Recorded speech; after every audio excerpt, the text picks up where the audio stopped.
Hello everyone and welcome back to the Ryan Retro channel. It's less than 24 hours until the release of the AYN Odin 3, the handheld that could potentially become the new go-to recommendation for anyone who wants a powerful Android handheld device.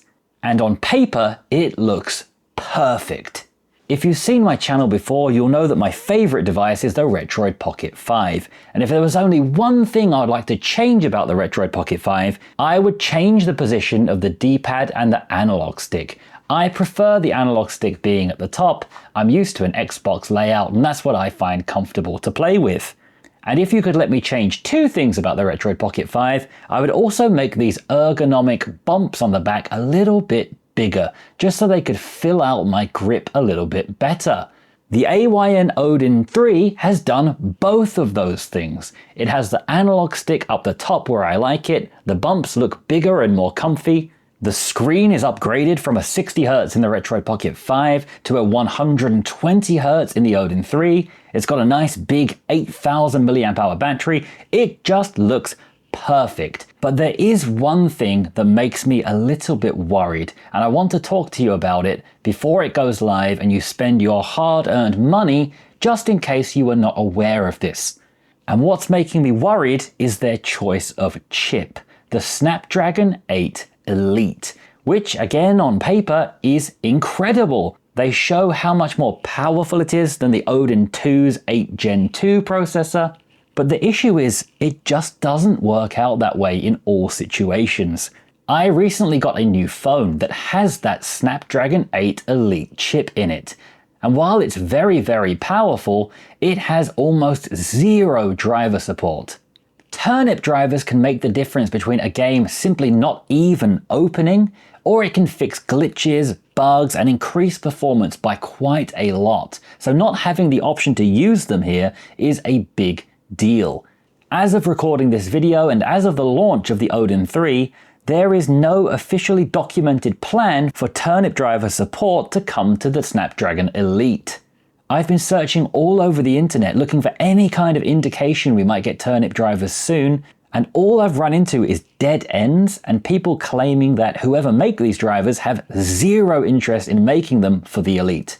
So how is the gaming situation on a Snapdragon 8 Elite without turnip drivers?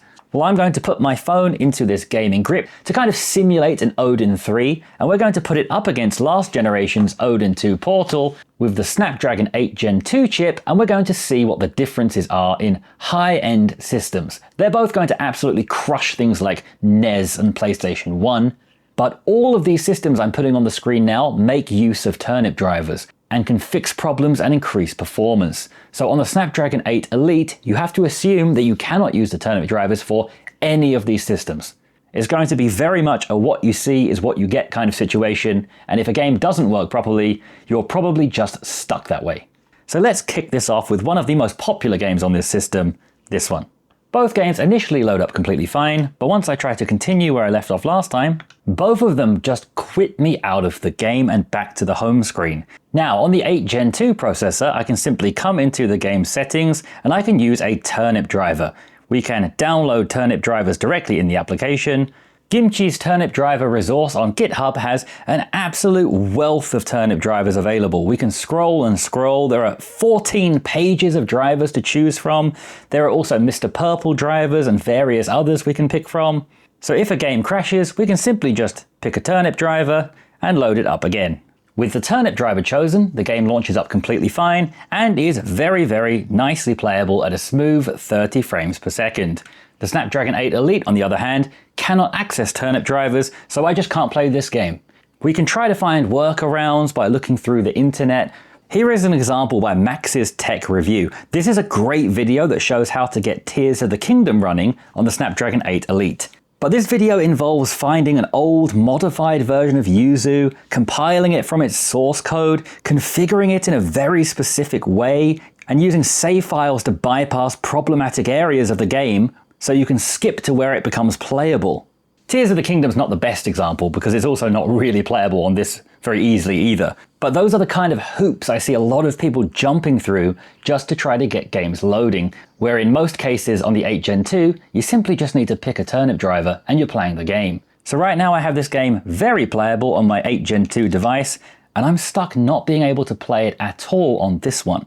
Let's try another game now, The Witcher 3. On the 8 Gen 2 with our turnip driver, we get straight into the game, once again at a pretty smooth 30 frames per second, everything's looking pretty nice. And how are we doing on the Snapdragon 8 Elite? We just have a black screen with absolutely nothing showing up on the screen. So it's a game that once again is not working with the Snapdragon 8 Elite Qualcomm driver. We're going to need a different driver to run this game. Now there are technically some drivers we can use. If we come into the GPU driver manager, I have tried a couple of different Adreno 800 drivers, but they're not really on the same level as turnip drivers. In my experience, they only change the frame rate by a few frames. They don't fix any problems or get games running like turnip drivers do. So unfortunately right now, a lot of games are unplayable, and I really don't want to sugarcoat this, because if you're going to spend your hard-earned money on a device that could be up to $500, I want to say it very clearly. Nintendo Switch emulation on the Snapdragon 8 Elite is bad. It's not even just okay or not great, it is bad. Do not buy the Odin 3 or the Conker Pocket Fit or any 8 Elite device for Switch emulation, because you're going to be extremely disappointed. But I will counter that with, there are some positive signs. And that is not using an emulator based off of Yuzu, but instead using Kenji NX, which is based off of Ryujinx. My favorite Switch game to emulate is FIFA 18. It runs really perfectly, except all of the HUD elements are broken. The names and arrows above players' heads are replaced with black squares and weird stretched images. What should be the radar at the bottom of the screen is once again just the full image repeated. It's all a complete mess. A few months ago, Kenji NX released, which is based off of Ryujinx. This managed to fix that issue. We have the radar at the bottom of the screen and the arrows above the players' heads. Everything is now working properly. The performance isn't quite as smooth as Eden. It has some audio glitches and it slows down occasionally. But after adding turnip drivers, it's now playing pretty well. We of course can't use turnip drivers with the Snapdragon 8. I was just about to say how the performance of the Snapdragon 8 Elite is actually pretty good because of its raw power. But once again, the game just crashed, which I really think proves my point here. It has a lot of raw power, but you can't really use it if the games don't work. Let's move on to Game Hub now and look at some Windows gaming, something where the Odin 3 should excel with its great hardware, especially if you opt for one of the higher end models with a lot of RAM.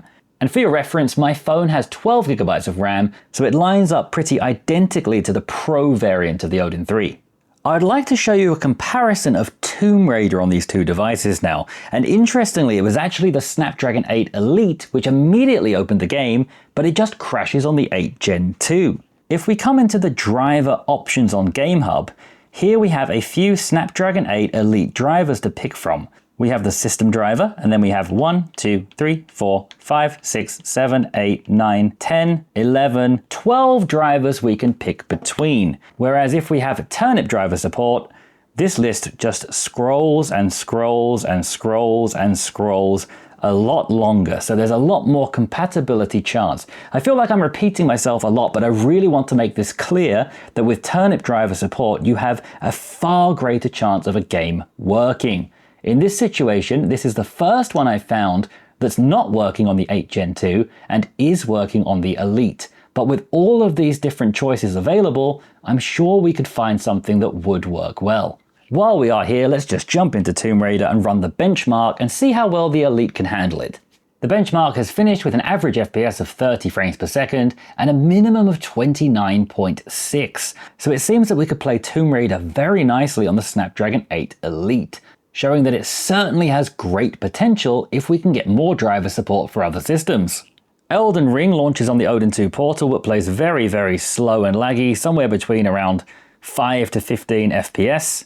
which is still better than the Snapdragon 8 Elite because here it just doesn't even load. We can't get into the game, and even then, right on cue, it just crashed. I think you're really getting the point. I don't want to keep just saying the same thing over and over again. Cyberpunk also doesn't load on here, does load on here, but it's slow. Let's just show one more game that runs well on pretty much anything, which is Grand Theft Auto 5. It just seems to be beautifully optimized for any kind of driver. This game just seems to run well on absolutely everything. I've seen people complete this on their Retroid Pocket 5. On the Snapdragon 8 Gen 2, we get a super solid looking 60 frames per second that just looks beautiful. On Mango HUD, it's actually saying we're getting 110 frames per second here. On the Snapdragon 8 Elite, it's also very smooth. We're getting somewhere between around 50 and 70. So if we can trust this HUD element from GameHub, we're actually getting about 50 frames per second more on the 8 Gen 2 than we are on the Elite. It's actually almost double. But in this situation, they're both running beautifully. I played through the whole tutorial earlier today, forgot to save it, but they both played really nicely. And it's a great experience on both. But it is interesting we're getting almost double the frame rate on the 8 Gen 2 over the Snapdragon Elite. And this was meant to be my part of the video where I said the Elite does have some good merits. So that didn't really go as planned. But you know, look, this has been a very negative video, and I intended this video to be negative because I just hope it serves to add some caution to people to not go and throw $500 at something that might not be able to do what they think it can. The Snapdragon 8 Elite is more powerful than the 8 Gen 2, and I think it's actually quite a lot more powerful than the 8 Gen 2. So if we get those turnip drivers for this, I'm sure it's going to be an absolutely ludicrous gaming machine. And I really hope we do get those drivers, even just so my phone can be a ludicrous gaming machine. But as it stands right now, it's not that good. The Snapdragon 8 Gen 2 is a lot better than the Elite for emulation right now. If you want to just play Android games like Genshin Impact and Zenless Zone Zero, I'm sure they work great on the Elite. And obviously those old systems will work fine if you just want to play PlayStation 1 and 2, Game Boy and GameCube. That's all going to be great on the Odin 3. Another area where I think the Odin 3 is going to be absolutely fantastic is game streaming. Lately, I've really been enjoying playing Battlefield 1 on GeForce Now. It's pretty much the only game I've actually been playing outside of old Pokemon games and ROM hacks. I was playing it before on the Retroid Pocket 5, and I love the size and lightweight, but having to stretch my thumb down to the analog stick here does get tiresome after a while. If I play for 10 minutes, 20 minutes, maybe half an hour, I find it okay, but longer gaming sessions, specifically of first-person shooter games, do start to strain my thumb a little bit. So I think the Odin 3, with its left stick at the top, could be the most comfortable game streaming handheld on the market. And I've been considering buying it even just for game streaming. It also says it has full-size sticks, and I'm not sure if they're just referring to the full-size caps here, but I hope they're referring to the sticks themselves. The Odin 2 and the Retroid Pocket 5s have pretty weedy little thin sticks. If we compare that to my GameSir controller, these sticks are much thicker and they feel a lot nicer to use. So while it's not currently clear based on the pictures we have, I hope when they say full-size sticks, they mean like this. And if that is the case, it's going to be a lot more ergonomic than any of the previous handhelds. Another thing to consider with the Odin 3 is that price point, because it is in Steam Deck territory. So a lot of people are going to say, just get a Steam Deck, bro. And when it comes purely just to the performance and price, it makes a lot of sense. The Steam Deck is going to give you a lot more bang for your buck. But we need to remember that the Odin 3 is somewhere in size between the Odin 2 Portal and the Retroid Pocket 5. It's somewhere between these two, maybe just a little bit bigger than this. And if I bring my Steam Deck onto the table now, you're going to see why I think they're in two completely different categories. Yes, this is more powerful than this, and it's probably going to remain more powerful than the very slightly bigger Odin 3. I mean, of course it is. Look at it. Of course it's more powerful. This to me is the ultimate sofa console. Sit down on the sofa, rest this on your belly and play some games. But if I'm going traveling, if I want to bring something lightweight with me, I'm never bringing this. This is the bag I bring with me everywhere when I travel. And you'll see the Steam Deck is not fitting in this bag. The Odin 2 Portal can just about squeeze into the bag, But the Odin 3 is going to perfectly fit in this bag easily with lots of space for my cameras and other things. So when it comes to an all-in-one device you're going to want to bring with you all the time, I think the Odin 3 is just going to be absolutely perfect if we can get that turnip driver support. If we can take this, make it a little bit larger to incorporate a bigger, higher refresh rate screen, switch around the stick and the D-pad, put a far more powerful chip inside it, add bigger ergonomic grips, bigger, more comfortable sticks, and a larger battery, I think that is just the perfect device on the market. We just really need that driver support. And as of yet, I've not seen anything telling me that it's even going to come. And there's one thing that you should never do when it comes to the technology world. You should never buy something on the hope or even the promise that something will come along later to fix what you're paying for. Because we've seen in so many scenarios where it just never comes. So yeah, I'm pretty excited by the idea of the Odin 3, but I'm also just worried it won't fulfill its potential. So I wanted to make this video just to let you guys know the situation in case you had no idea and you took all the charts at face value and thought, wow, it's going to be way better than the Odin 2, because at least at launch, it's just not going to be. It's, in my opinion, going to be quite a bit worse, but with the potential of someday in the future being possibly the perfect handheld. For me personally, I'm not ordering it until turnip driver support is released. And if turnip driver support is never released, I'll never own one. And if you were asking what I would suggest for you to do, I would suggest the same. I would say hold off on purchasing this until we at least get confirmation of turnip driver support coming, or even better yet, wait until it's out. At that point, I will buy one, but not a moment sooner. I hope this video was helpful. I just wanted to raise awareness for this so you guys don't regret spending quite a lot of money on something that might not be what you were looking for. Please give me a like and subscribe if you haven't already, which helps me out, and I look forward to seeing you in the next video. Have a lovely day.